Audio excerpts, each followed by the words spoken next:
sebuah tempat penelitian jadi tempat wisata? Emang bisa? Kayaknya kita teliti aja sendiri ya. Yuk.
Assalamualaikum warahmatullahi wabarakatuh. Sampurasun. Sekarang kita ada di PPTK Gambung, Pusat Penelitian Teh dan Kina Gambung, Kampung Gambung, Desa Mekarsari, Kecamatan Pasir Jambu, Kabupaten Bandung. Kita sekarang berada di sebuah tempat penelitian dalam rangka pengembangan teh dan kina di Indonesia. Tapi selain tempat penelitian, saat ini PPTK Gambung bikin kebijakan bahwa daerah ini dijadikan tempat agrowisata. Kita langsung tanya aja nih sama penanggung jawab agrowisata di sini, Kang Nundang. Gimana Kang Nundang? Ya, baik-baik Kang. Gimana sih Kang? Kenapa ada kebijakan seperti ini? Jadi tempat wisata agro ya? Ya, betul. Kenapa Kang? Awal mulanya itu tahun 2005 lah ya. 2005. Setelah mungkin krisis di tahun 1999 ya. Kala itu kemudian kita dilepas, jadi kita harus menghidupi diri sendiri. Padahal ini bawa BUMN ya? Betul. Dulu itu di Kementerian Pertanian waktu itu. Iya. Kemudian kan moneter tuh, jadi kita mandiri, kita harus berdiri sendiri gitu. Kemudian berbagai siasat mungkin ya untuk menghidupi. Nah, di antaranya di tahun 2005 itu kita ada divisi khusus agrowisata namanya. Dan wisatanya tidak hanya menawarkan keindahan alam, tapi edukasi ya. Nah, itu lebih ke edukasi. Edukasi dan historis. Ya. Karena di sini tuh sebenarnya jejak peninggalan Rudolf Eduard Kerckhoven ya. Iya, betul. Bisa dijelasin siapa Kang? Nah, di sini tuh Pak peninggalan dari Rudolf Eduard Kerckhoven, yang mana beliau adalah anak dari Rudolf Albertus Kerckhoven, yang mana itu adalah suatu dinasti daripada pengusaha-pengusaha teh waktu itu. Nah, kemudian beliau mengutus anaknya Rudolf Eduard Kerckhoven untuk membuka lahan teh di Gambung ini. Termasuk kopi ya? Ya. Kalau kina? Nah, kina juga waktu itu dikembangkan lah di sini. Tahun berapa tuh awalnya Kang? Rudolf Eduard Kerckhoven ke sini itu tahun 1873. Dan jejak-jejak peninggalan masih banyak ya, termasuk makamnya ya. Makamnya. Dan ini yang di belakang kita juga, ini rumahnya yang sekarang dipakai kantor ya, kantor PPTK ya. Kantor PPTK. Sekarang jadi kantornya. Nah, di sini ada sekitar kurang lebih 6 hektar. 6 hektar. 6 hektar ada hutan, disebutnya oleh orang sini disebut hutan Kerckhoven. Nah, di situ Rudolf Eduard Kerckhoven mewanti-wanti bahwa hutan itu jangan sampai ditebang dan sebagainya. Karena di situ penyeimbang, kemudian juga ada mata air di situ yang jernih sekali. Kayaknya kalau cuma dongeng gini kayaknya nggak asik ya. Mending kita keliling, kita telusuri jejaknya Kang ya. Boleh. Ayo Kang. Siap.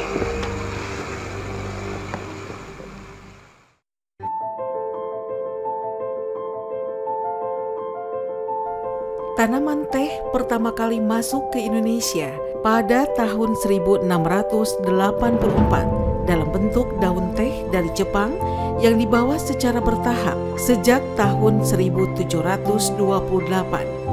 Pemerintah Hindia Belanda mulai tertarik dengan teh sebagai sebuah komoditas untuk dibudidayakan di Nusantara. Sampai dengan tahun 1827, pemerintah Hindia Belanda telah berhasil melakukan penanaman teh percobaan berskala besar di beberapa wilayah di Pulau Jawa. Dan pada tahun 1828, pada masa pemerintahan Gubernur Jenderal Van den Bosch, teh menjadi salah satu tanaman yang wajib ditanam oleh rakyat Indonesia melalui politik tanam paksa atau kultur stelsel.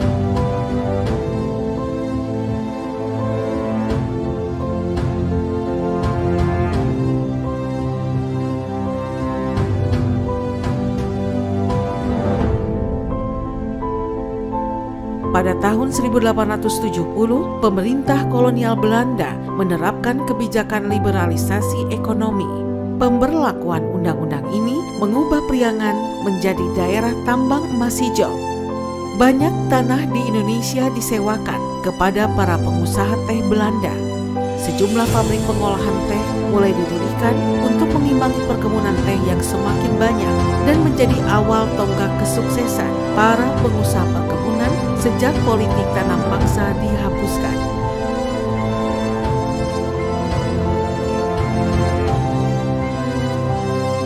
Para pengusaha itu antara lain Van der Voort, Adrian Woerdenhout, Karel Frederik Hol, Rudolf Eduard Kerhoven, serta Bosca.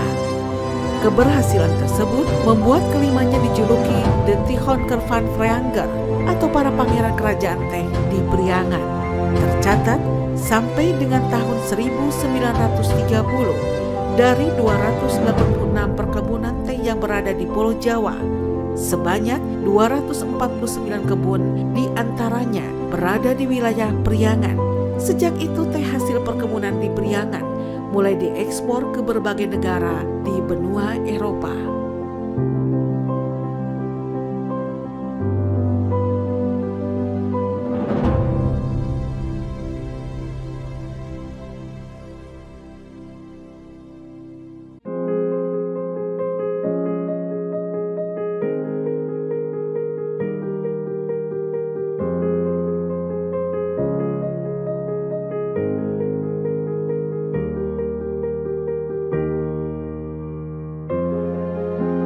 Nah, ini Kang yang saya ceritakan tadi. Oh ya, hutan Kerkopen ini. Hutan 6 Kerkopen. hektar. Wih, betul. Nah, ini salah satu penyangga atau penyeimbang biar kelembaban di antara kebun teh sana jadi seimbang. Kemudian di sini ditangkarkan Monyet surili. monyet dan oa surili. Oa Jawa ya? Iya, oa Jawa. Tapi nggak kelihatan ya sekarang. Kalau emang Mungkin sebentar lagi nih. jam-jam berapa biasanya turun? Biasanya jam 9 jam 10 kan. Tahun berapa sih ditangkarkan ini? Ditangkarkan di sini tuh sekitar tahun 2009. 2009. Berapa ekor awalnya? Awalnya itu 5 ekor dulu, kemudian Berkembang ya. Iya, Ya, berarti ini juga dijadikan cagar alam ya? betul. Ini salah satu cagar alam Gunung. Oh, luar biasa. Berarti di sini kan oa ya? Ya, Oa Jawa, monyet surili, macan kumbang ya ditangkarkan. macan Dilepas di sini ya, lepas ya. tapi tidak berbahaya. Tidak. Kalau macan tutul Macan tutul sempat ada juga sih. sempat ada juga ya. Ada. Ya namanya daerah kawasan hutan ya Kawasan. pasti ada aja ya. Emang rantai makanannya seperti itu. Ini rata-rata pohon apa aja nih, Kang? Nah, Kayaknya yang pohon-pohon di sini lama tuh- semua ya. Betul. Ini yang gede-gede ini rasa mala nih, Iya. masih kokoh nih rasa mala, kemudian yang lainnya ada kibogor dan sebagainya. Dan ini emang semua dibuka untuk umum ya, dipersilahkan ya. Iya, betul. Jadi wisatawan boleh ke sini, tapi yang pasti ya jaga alam, jaga kelestariannya Nah. gitu ya. Datang ke sini yang dibawa kenangannya aja ya, jangan ngerusak gitu ya. betul. Apalagi meninggalkan sampah, janganlah, karena ini kawasan cagar alam ya. Keren Nah, jalan-jalan. nah, Kang bisa lihat nih di belakang nih, ada Hmm. yang gede-gede. Dulu ceritanya nih, anaknya Kerhoven itu Ya. ngasih nama nih tiap-tiap tanaman itu. Oh gitu. Ada namanya rasa mala ini. Ini siapa, ini siapa, ini siapa. Sempat suatu saat dia ngobrol dengan ayahnya. Papa, saya barusan ngobrol dengan siapa gitu. Cuma Kerkopen cuma senyum-senyum saja gitu ya. Oh. Jadi dia gimana ya? Ada penampakan Mungkin, bumbu lah ya, pasti Betul. ada terus di daerah kayak gini ya. Dan juga ada yang unik loh di situ, ada pohon besar saya lihat dekat warung tuh, ada papan namanya ya. Saya dengan Pak Haji tuh, namanya tuh pohonnya tuh 1 kali 24 jam kamu lapor gitu ya. Keren. Jalan-jalan lagi Kang ya. Yuk.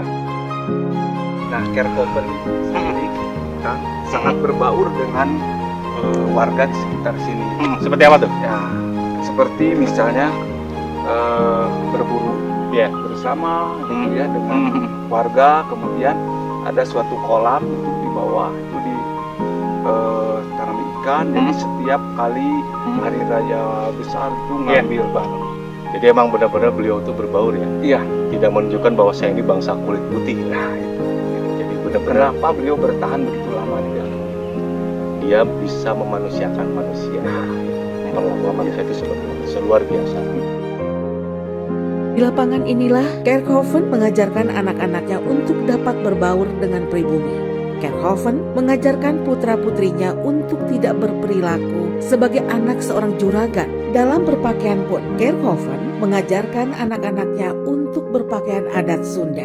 Para pemetik teh pernah memergoki Kerkhoven sedang memarahi anak-anaknya dengan bahasa Sunda. Benar-benar masih perawan hutannya Kang ya? Iya, betul. Tapi masyarakat bebas ke sini ya, wisatawan ya? Oh, bebas. Bisa asal tidak merusak. Iya, itu yang paling utama.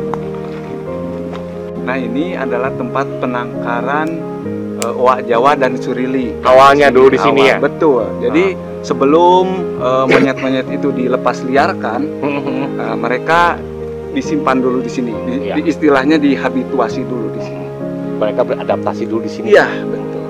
Sebelum Tapi emang ya, jujur ya, kita tuh sulit untuk nyari nemu ya. Walaupun di sini banyak, karena emang monyet surili dan owa Jawa itu bukan primata yang hobi di darat ya, tapi biasanya di pohon ya. Jadi emang ya kita harus ya belusukan terus kalau pengen lihat mereka gitu. Jalan lagi ke Kang yuk.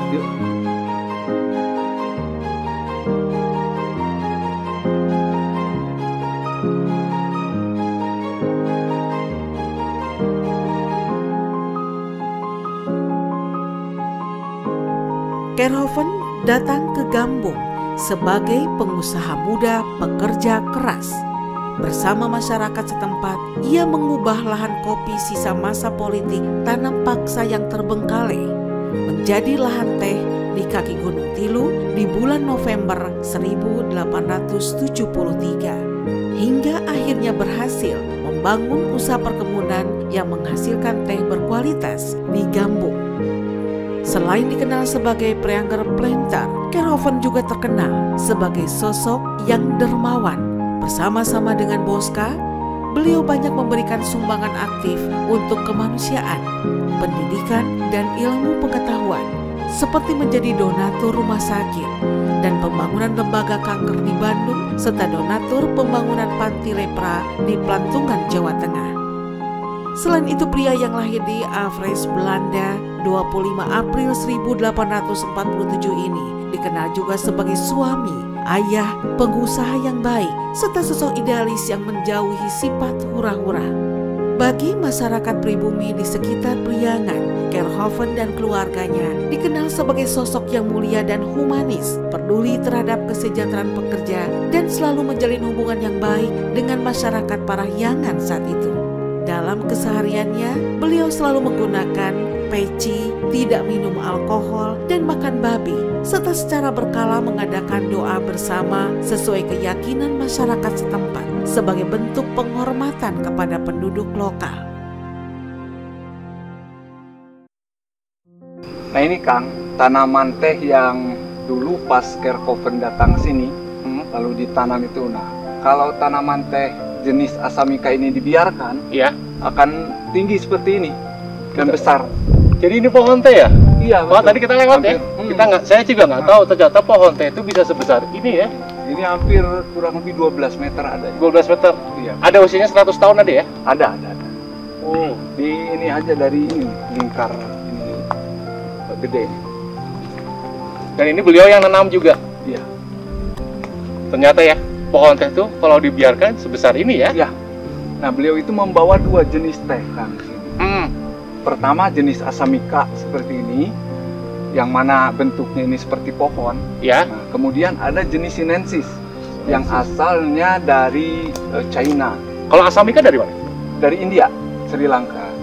Jadi Ini- yang ini jenis Asamika yang berasal dari India, Sri Lanka. Kemudian yang di sampingnya itu yang kecil-kecil, Aha. itu bentuk perdu seperti itu. Itu jenis Sinensis, namanya, daunnya kecil-kecil seperti itu. Kemudian dia hanya membentuk perdu saja Iya. seperti itu, tidak tinggi seperti jenis Asamika ini. Nggak nyangka bisa duduk di atas pohon teh yang berumur 100 tahun.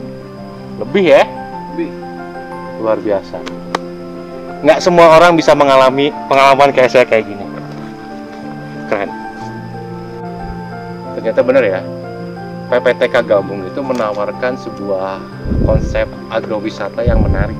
Tidak hanya bertualang kita di hutan, Betul. tapi ketika di hutan juga kita menemukan sesuatu yang masyarakat jarang tahu ya. Pohon teh sebesar Nah, ini gitu, betul. umurnya sudah ratusan tahun. Emang wajib nih kesini kayaknya nih.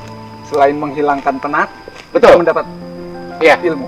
Ilmunya juga luar biasa. Nggak nemu di sekolah. Teh berumur ratusan tahun ya sebesar ini. Dan jujur saya baru tahu ternyata bukan dari kita ya teh ya. India dan Cina.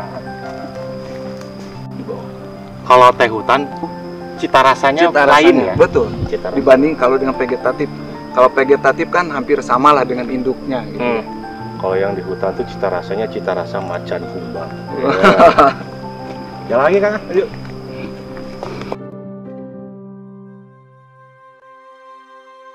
Rudolf Edward Kerhoven berasal dari keluarga dinasti para juragan perkebunan di Priangan atau Preanger Planter pada masa itu. Ayahnya, Rudolf Albert Kerhoven, membangun perkebunan teh di Arjasari. Sedangkan pamannya, Edward Julius Kerhoven, adalah pemilik perkebunan di Sinagar, Sukabumi. Pada tahun 1878, Kerhoven menikah dengan Jenny Rosgaard Bisschop, seorang gadis sosialita dan bangsawan Belanda yang merupakan cicit Gubernur Jenderal Hindia Belanda dan pendiri Kota Bandung, Herman Willem Daendels. Dari pernikahan tersebut, mereka dikaruniai 5 putra, yaitu Ru, Edu, Emil, Bertha, dan Carol. Keberhasilannya mengembangkan usaha perkebunan teh tidak membuat Kerhoven lupa diri. Ia tetap berusaha mempertahankan karakter rendah hati dan sederhana. Namun, sikap humanis Rudolf ternyata tidak sejalan dengan pikiran dan jiwa istrinya yang tersiksa akibat siksaan batin karena memendam hasrat lamanya pada gaya hidup sosialita orang-orang Belanda pada umumnya yang khas yaitu berlimpah kemewahan dan hura-hura. Keberhasilannya tersebut tidak berarti bagi Jenny yang ternyata tidak betah tinggal di daerah pegunungan yang sepi. Kehidupan yang semula harmonis kemudian berakhir tragis. Jenny ditemukan tewas pada tahun 1907 sepulang dari menonton pacuan kuda di Tegalega. Analisa dokter menyatakan bahwa kematian Jenny akibat serangan sistem saraf. Namun pembantunya, Babu Engko, memberi kesaksian lain. Menurutnya, Jenny meninggal setelah ia menenggak racun. Kematian Jenny membuat Kerhoven bersedih dan merasa terpuruk. Padahal saat itu usahanya sudah mengalami kemajuan dan menjadi penghasil teh dan kina terbaik yang dikirim ke Eropa. Ada penjaga khusus Kang di sini yang menjaga kelestarian ini hutan. Di sini tidak ada. Tidak ada. Tidak ada yang khusus ditugaskan di sini untuk menjaga sini. Jadi kita semualah yang menjaga. Tidak ada yang mendebang liar gitu, nggak Betul. ada di sini ya. Itu langsung di bawah kaki Gunung Tilu ya. Iya, betul. Jadi emang pemandangan kita mungkin sekitar berapa ya? 400-500 meter langsung Gunung Tilu ya. Gunung Tilu, betul. Luar biasa. Nah itu di depan makamnya. Nah. Kita ke makamnya ya, makam Kerhoven. Akhirnya kita sampai juga. Udah selusur-selusur, belusukan masuk hutan.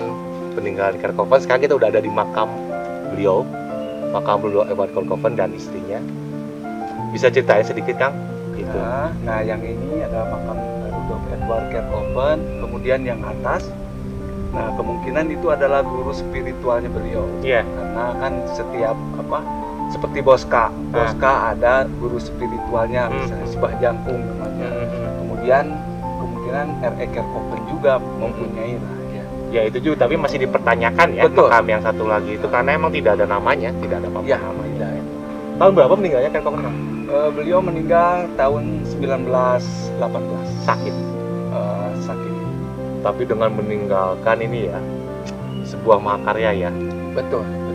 Ini sangat Hutan lindung yang luar biasa, mengajarkan masyarakat juga untuk mengelola teh dan kina di sini. Betul. Juga ya. Inilah harta karun yang Betul. beliau tinggalkan untuk kami lah ya, yang warga sekitar sini. Dan ini satu-satunya pusat penelitian teh di Indonesia. Kemudian pusat penelitian kina satu-satunya di dunia hanya di sini. Oh ya, ini keluarganya masih ada yang suka nengok ke sini, Kang? Nah, kalau dulu itu sebelum moneter lah ya. Iya. Jadi ada agenda khusus setiap libur musim panas. Iya. Pasti keluarga dari generasi kelima mungkin ya sekarang suka rajin lah ke sini ada. Oh ya, terakhir tahun berapa tuh? Terakhir itu tahun 2001 kalau nggak salah ya. 2001 ya. Dan emang kalau kita lihat ke sana kan, ke daerah utara sana ada perkebunan kopi yang dikelola oleh masyarakat ya. Dan kopinya dipakai mereknya kopi Kerkhoven ya. Kopi Kerkhoven. Dan ternyata cicit-cicit mereka juga Kerkhoven malah senang ya. Betul. Ya, kopinya Jadi diabadikan dalam label kopinya. Ternyata warga sini begitu menghormati beliau. Ya. Betul. Bisa dilihat ya, ini dari bentuknya saja nih. Ini kecil seperti ini seperti makam anak-anak ya. Anak-anak atau pribumi kan? Oh. Orang pribumi yang dari segi tempatnya sendiri ini ditempatkan di tempat paling atas. Berarti ini orang yang paling beliau hormati lah. Secara kultur ya. Secara kultur. Kalau betul. Makam itu di atas berarti itu lebih dihormati gitu. Nah, iya, betul. Ya. Tapi memang tidak ada papan namanya ya, siapa? Tidak ada papan nama sehingga nih oleh orang-orang pemburu harta karun ya. Wah, ini diartikan ini bahwa Kerkhoven itu menyimpan hartanya itu di sini. Sampai ada yang gali nih. Sekitar berapa? 90-an ada? 90-an lah. Tapi tidak menemukan apa-apa. Tidak menemukan apa-apa. Dan tidak ada mayat di dalam. Walau kurang jelas ya. Kurang jelas nih. Sempat ada juga ritual-ritual seperti ya penarikan harta karun dan sebagainya, sering sekali di sini. Emang tapi dapat? Ya pulang-pulang mereka hanya ya tangan kosong ya. Betul. Sempat nih ada yang saya juga kurang begitu kenal, hanya isu-isu saja seperti itu, bahwa sempat nih mau diambil ke bawah, kemudian langsung langit ini gelap, langit gelap, kemudian petir gitu menyambar sehingga mereka nggak jadi. Emang ya, kalau kita baca kisahnya ya di internet, di novelnya juga Sanjura Gandhe kan itu, ini makam masih dipertanyakan. Ada yang bilang ini makam kudanya, kuda kesayangan kan? Nah, betul. Ada yang bilang ini guru spiritualnya juga. Ada guru pianonya juga. Ya entahlah siapa. Tapi memang ini salah satu bukti dari pengembangan Gambung ya, sebagai pusat teh dan kina ya. Ini salah satu jejak-jejaknya yang ditinggalkan beliau. Tahun 1918, Rudolf Kerkhoven meninggal di usia 69 tahun dan dimakamkan di dekat areal perkebunannya di Gambung berdampingan dengan makam istri tercintanya, Jenny.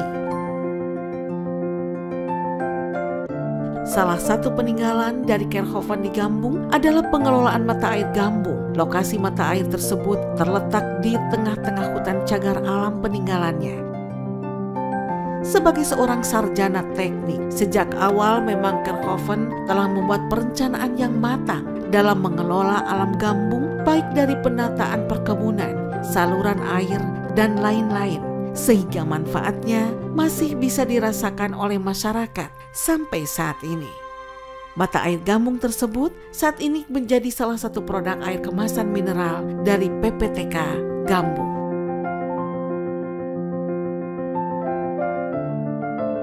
Berarti Kerkoven tuh membudidayakan kina, kopi, dan teh ya di sini. Mana yang lebih dulu?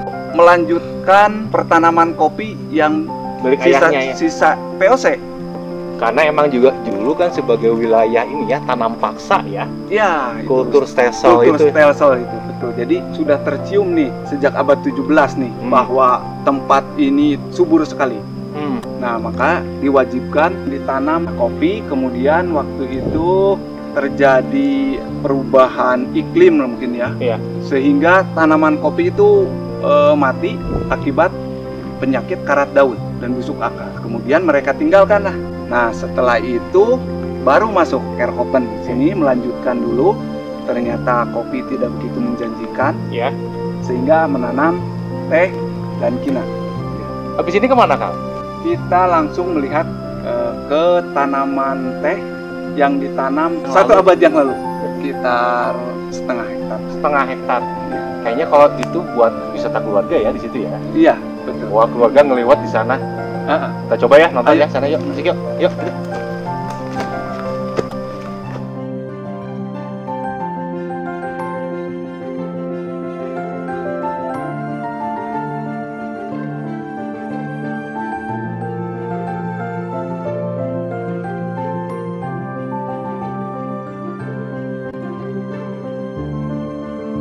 Ini satu blok ini usianya ratusan tahun tadi. Jadi emang akarnya udah dari 1901. 1901 ya akarnya. Luar biasa. Betul, ditanamnya itu. Ada perbedaan nggak rasanya Kang kalau misalnya ini ya 100 tahunan ini? Dari rasa kemungkinan tidak jauh beda ya. Iya. Kalau dari rasa, kemudian yang paling unik ya itu dari bentuk tanamannya sendiri itu gede-gede gitu. Kanopi. Berapa hektar ini Kang? Kebun ini? Yang ini kurang lebih ada setengah hektar mungkin yang ini karena sudah direplanting, Replanting ya. ya dibarukan lagi. Dan ini memang dari dulu akarnya tidak pernah dicabut berarti Kang ya? Iya, tidak. Cuman ada perlakuan itu 4 tahun sekali kita pangkas atasnya. Ya, supaya tidak menjulang tinggi seperti yang tadi. Dan emang kalau misalnya wisatawan mau main ke sini juga diantar ke sini ya Kang ya? Diantar kita. Pengen lihat pohon teh yang menjulang tinggi berumur 100 tahun diantar. Pengen ke perkebunan teh yang usia pohon-pohonnya juga sudah 1 abad ya diantar ke sini oleh pihak PPTK. Luar biasa Kang. Saya pengen jalan-jalan lagi nih Kang ya. Ya. Pasti kalau Akang main ke setiap perkebunan, lihat pemetik itu pasti seperti Menor-menor ya? Betul. Karena ini ada salah satu cerita nih zaman dulu bahwa Kerkoven itu benar-benar memperhatikan karyawannya. Oh gitu. Iya, di kebun teh. Iya. Kalau kita lagi metik itu panas. Panas sekali. Jadi si matahari itu menyengat lah. Iya. Gitu. Nah, Kerkoven biar kamu nggak rusak kulitnya, kamu harus bedak Dandan lah ya, bedak. Lipstick. Dandan. Nah itu sejarahnya seperti itu. Iya. Kalau misalnya pada yang main ke suka berwisata ke perkebunan teh gitu, kita kan nggak pernah nyadar ya. Coba perhatikan deh. Pasti pada para pemetik menor ya, ibu-ibunya, teteh-tetehnya. Nah itu awal. Pasti lipstiknya merah. Kita baru tahu nih, baru sadar. Kayaknya juga pemirsa baru tahu nih ya. Jangan lagi ya Kang ya. Biar nggak ini kulitnya. Biar nggak ngelupas.